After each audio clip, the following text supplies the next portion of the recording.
So hello my dear future bankers, how are you? I hope आप सब अभी पढ़ाई कर रहे होंगे। सिंस आरआरबी पीओ का एडमिट कार्ड आउट हो चुका है, एग्जामिनेशन 3 एंड 4 अगस्त को है।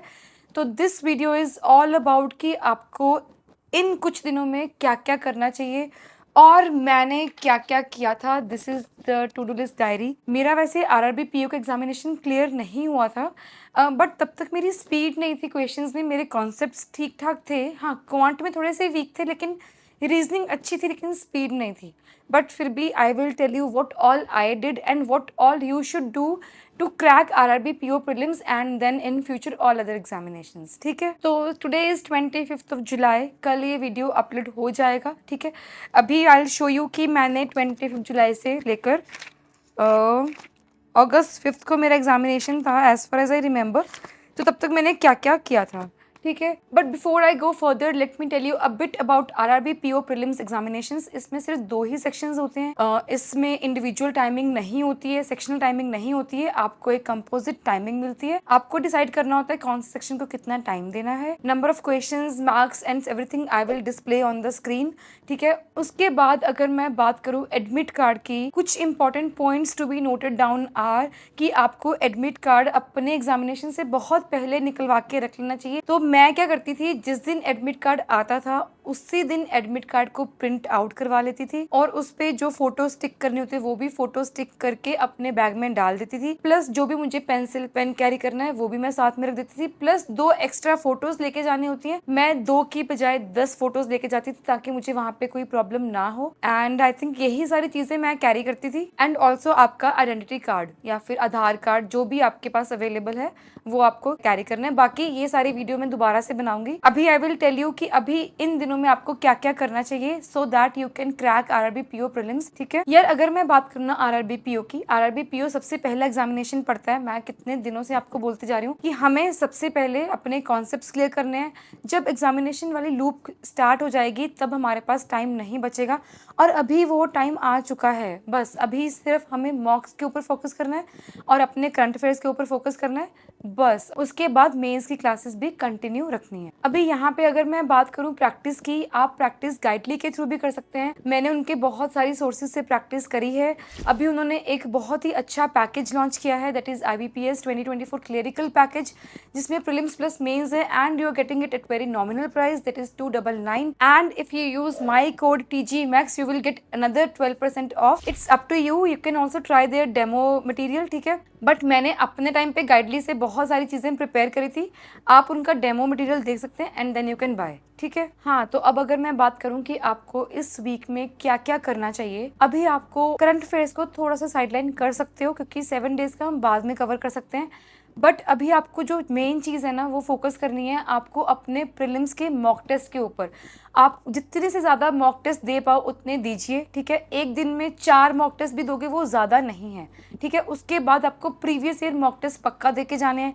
चाहे आप सबमिट करके उसके क्वेश्चंस देख लो बट उनको प्लीज़ देख के जाना। उसके बाद जो आपको करना है डेली बेसिस पर वो आपको टेबल्स, परसेंटेज, क्यूब्स, फ्रैक्शंस ये सब लिख के जाने ही जाने हैं। स्क्वायर्स इनको मिस करना ही नहीं है, रोज लिखना है। 7 डेज रोज लिखना है, सुबह उठ के सबसे पहले यही काम करना है।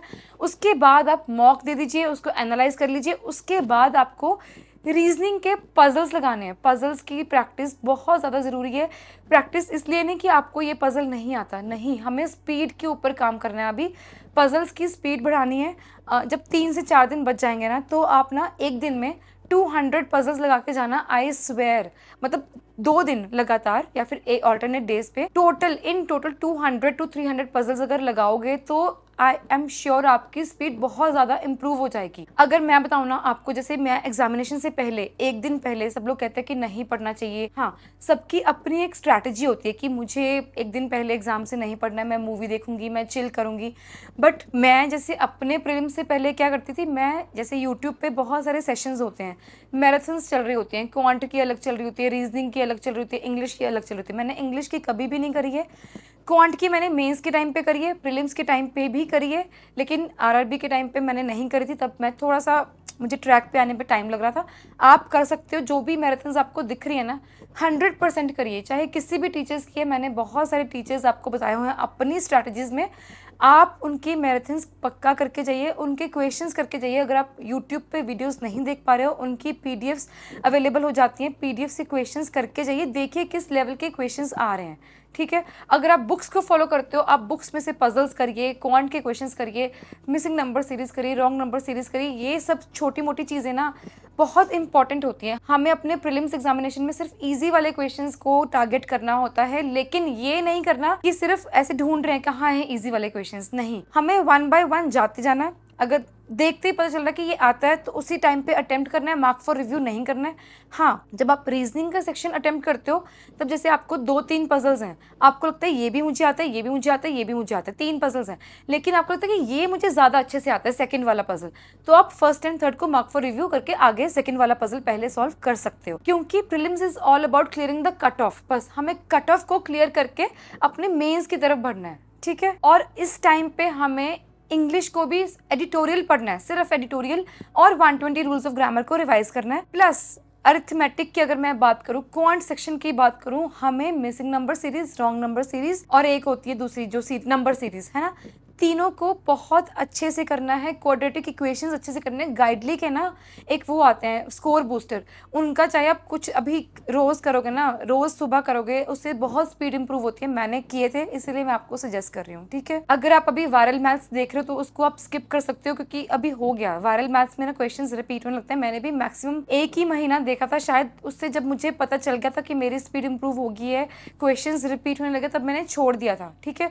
मैंने बहुत अच्छे से बताया हुआ अपनी क्वांट की स्ट्रैटेजी में, आप एक बार उसको भी चेक कर सकते हो। ये बाकी अगर मैं यहाँ पर बताऊं कि पैनिक होने वाली कोई भी बात नहीं है। बहुत सारे एस्पिरेंट्स हैं जिनका पेपर काफ़ी टाइम से क्लियर नहीं हो रहा है, बहुत सारे ऐसे एस्पिरेंट्स हैं जो पहली बार इस एग्जामिनेशन की प्रिपरेशन कर रहे हैं। तो यार आप ये सोच के एग्ज़ाम देने जाना कि मैंने इतनी मेहनत करी है, अब फाइनली मेरा एग्जामिनेशन डे आ गया है तो मुझे अपना बेस्ट शॉट देना है। And always remember that every challenge is an opportunity to learn and grow. हमें अपनी प्रिपरेशन के ऊपर पूरा कॉन्फिडेंस रखना है, वहां पे जाके किसी को देख के पैनिक नहीं होना है। हमें पता है कि हमने अपना 100% दिया था प्रिपरेशन में, तो हम अपना एग्जामिनेशन में भी 100% देंगे और बहुत ही कामली अपना एग्जामिनेशन अटेम्प्ट करेंगे। और ये सारी चीज़ें प्लीज़ आप करते रहिए। क्या क्या करना है रिवाइज करवा देती हूँ। हमें दिन में 4 मॉक्स देने हैं, और क्वांट में भी आपको सेक्शन वाइज जो आपका सेक्शन वीक है उसके क्वेश्चंस करने हैं।